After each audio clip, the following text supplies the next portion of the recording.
연애. 사랑. 네. 이거 왜 이렇게 어렵나. 연애에 대한 많은 조언을 좀 드릴 수가 있죠. 네. 그래서 연애하기 딱 시작할 때쯤 제가 도망쳐요.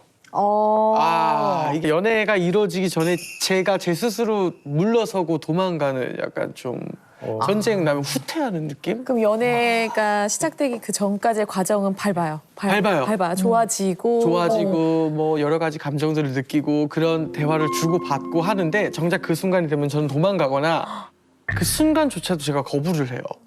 네. 그냥 내 인생에서 좋은 인생의 사람이 될 수도 있는데 잠깐의 그런 사랑의 감정으로 이 사람을 잃기에는 너무 소중하다. 그런. 연애를 하면 잃는다고 생각하시는 거예요? 네. 딱 두 가지 중에 하나인 것 같아요. 평생 가서 아쉽게도 사별을 하거나 아니면 그 중에 이별을 하거나 그럴 거라면 더 오랜 시간을 그 사람과 좀 알고 지내는 게 낫지 않을까. 그래서 사람은 아예 그냥. 일단 지원아 요거 다시 받아. 이거 묘한데. 야, 이거 맞네. 진짜 묘한 얘기다. 조금. 네. 연애를 하는 거는 굉장히 밀착된 관계예요.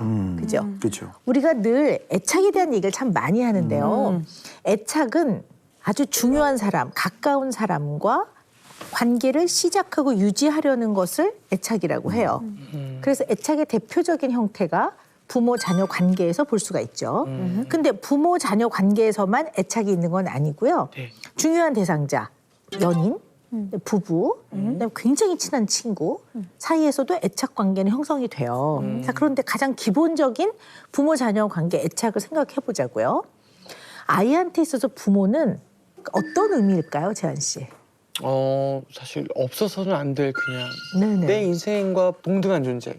내 인생과. 네, 그렇죠. 그러니까 생존과 생명 유지에 필수적이고, 그죠? 이게 굉장히 중요하거든요. 그래서 이런 애착이 잘 형성이 되면 이것을 안정애착이라고 해요. 안정애착은 부모와 관계가 편하기 때문에 이걸 토대로 다른 사람과 관계를 맺을 때 편안해요. 아주 밀접한 관계를 맺는 연인, 거기 더 나아가서 배우자는 말할 것도 없겠죠. 근데 이제 이러한 애착이 유형이 여러 가지가 있단 말이에요. 안정애착도 있지만 이제 불안정애착 중에는 집착형도 있고 회피형도 있고 그다음에 이제 공포 회피형이라고 해가지고요. 이걸 이제 혼란형이라고도 하는데요. 우리 재환 씨는요. 혼란형 애착이 나왔어요. 네, 공포 회피형. 네, 공포 회피형이라고 하고 혼란형이에요. 디스오가나이즈 타입이라고 하는데요. 제일 좀 적은 편이고요. 물론 이제 다 그런 건 아니지만 꼭 그런 건 아니지만 부모가 아이가 어렸을 때 이런 행동을 하면 조금 혼란형 애착을 형성하는데 영향을 주게 됩니다라는 게 있어요. 대표적인 게 예를 들면 애를 불러요. 일로 와, 재환아, 이리 와. 그 애가 막 따라가면 엄마 앞에 딱 왔는데 싹 등을 돌려버린다든가. 왜 돌리? 그러니까 뭔가 굉장히 일관되지 않게 아이를 대한다든가 아니면 공격적이거나 폭력적으로 크는 경우에 그런 경우도 있다고 해요. 그러니까 혼란형 애착 형태를 가진 사람들이 굉장히 힘들어요. 사람을 끊임없이 그리워하는데 가까이 다가가면 의심이 되고 혹시 나를 버리는 거 아니야? 뭐 나를 이용해 먹는 거 아니야? 그랬다가 또 그러면 이제 이게 두드러지기 전에 먼저 거절받기 전에 먼저 관계를 정리해 버린다든가 그래서 멀어지면 굉장히 불편해지는 거죠. 또 외롭고 또 외로우니까 또 다가가고 다가가지만 그래 우리는 좋은 관계고 더 잘 지낼 수 있어라는 그런 부분에서 굉장히 어떻게 보면 흔들리고 마음이 힘이 드는 거죠. 그런 면들이 있는지를 잘 살펴볼 필요는 있을 것 같아요.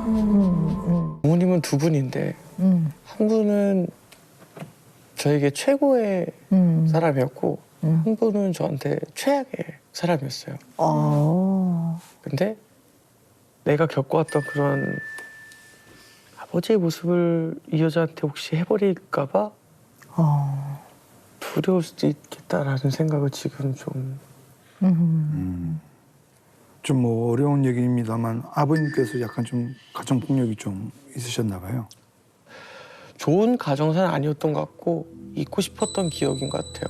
다시 떠오르지 않았으면 좋겠는데 평생 떠오르는 거예요. 그런 순간들이 계속 반복되다 보니까 남자의 모습 또는 아버지의 모습이란 거에 대한 왜곡이 좀 저한테 있지 않을까? 라는 생각을 지금 좀 해보게 되는 것 같고 문득 정말 생각해보지 못했는데 제가 헤어졌던 상황에 굉장히 큰 부분을 차지했던 건 연락을 잘 못 받았던 게 있고 실제로 그 연락을 못 받았던 것 중에 하나는 전화 벨소리나 어떤 연락이 울리는 것에 대한 두려움이 너무 컸어요.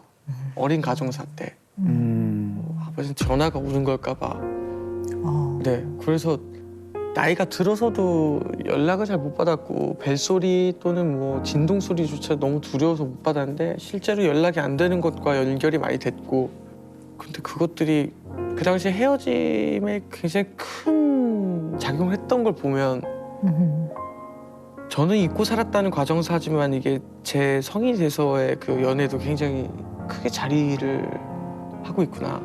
지금 이 순간에도 굉장히 삭제하고 싶고 떨쳐버리고 싶지만 이게 굉장히 마음처럼 안 되는 기억이네요. 네.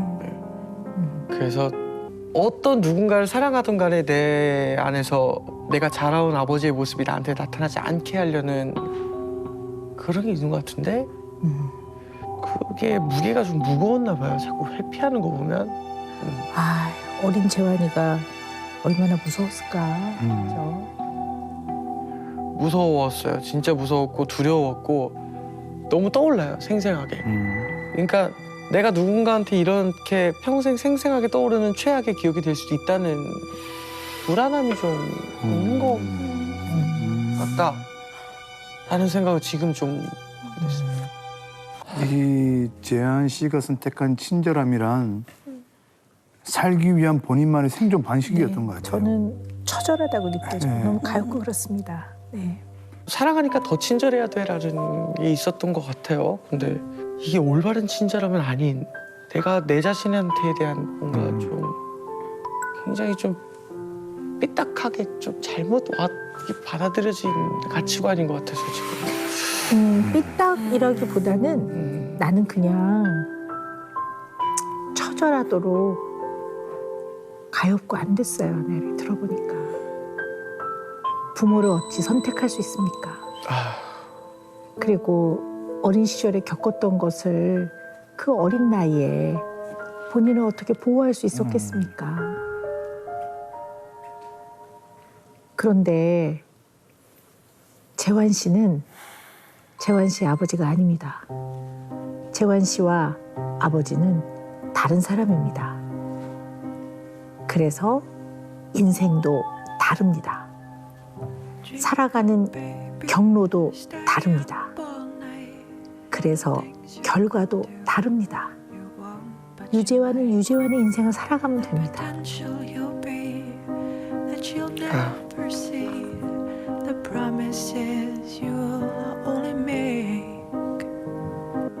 재환 씨는 아버지가 아니거든요. 제가 이렇게 얘기한다고 아버지를 반드시 미워하라는 건 아니에요. 그런데 또 반대로 미워하는 마음이 좀 든다고 해서 재환 씨가 나쁜 사람은 아니에요. 그런데 어린 시절에 다른 사람도 아닌 부모가 부정적 감정을 과하게 노출을 하면 이 부정적 감정이 너무 두려운 걸로 배워지게 되죠. 그러니까 해도 당연한 네. 감정 중에 네, 하나인데 당연한 감정이지만 그렇게 되면 부정적 감정이 내 마음 안에서 일어나는 것조차 두렵단 말이에요. 그리고 그것을 어떻게 표현해야 되는지조차 또 경험하지 못했어요. 그러니까 원래 재환 씨는 스윗하고 친절한 사람 맞아요. 그건 원래 유재환이라는 사람은 그런 사람 맞아요. 그러나 이러한 인간이라면 너무나 느끼는 게 당연한 부정적인 감정을 표현하는 게 어려워서 그것을 과도하게 친절로 표현하는 건 하지 말아야죠. 네, 원래 맞아. 친절한 사람인 거는 맞지만 그래서 당연히 느껴야 되는 부정적인 감정을 느낀다고 해서 어떤 누구도 재환 씨 싫어하지 않아요. 그건 너무나 당연하다고 생각해요. 그래서 거절받을까 봐 두려워하는 그 마음을 이해합니다. 그리고 그것이 굉장히 오랜 동안 지속되어 왔던 그런 감정이기 때문에 이 시간을 통해 금방 없어지지 않아요. 이거는 재환 씨가 한동안 굉장히 긴 시간 동안 자기 자신을 좀 더 이해하고 탐색해보고 하는 과정이 좀 필요할 거예요. 그것이 재환 씨의 내면의 성장을 도울 거라고 봐요. 그리고 재환 씨는 참 좋은 사람이기 때문에 그 과정을 통해서 좀 더 편안하고 성숙된 사람으로 갈 수 있을 거로 저는 생각을 해요.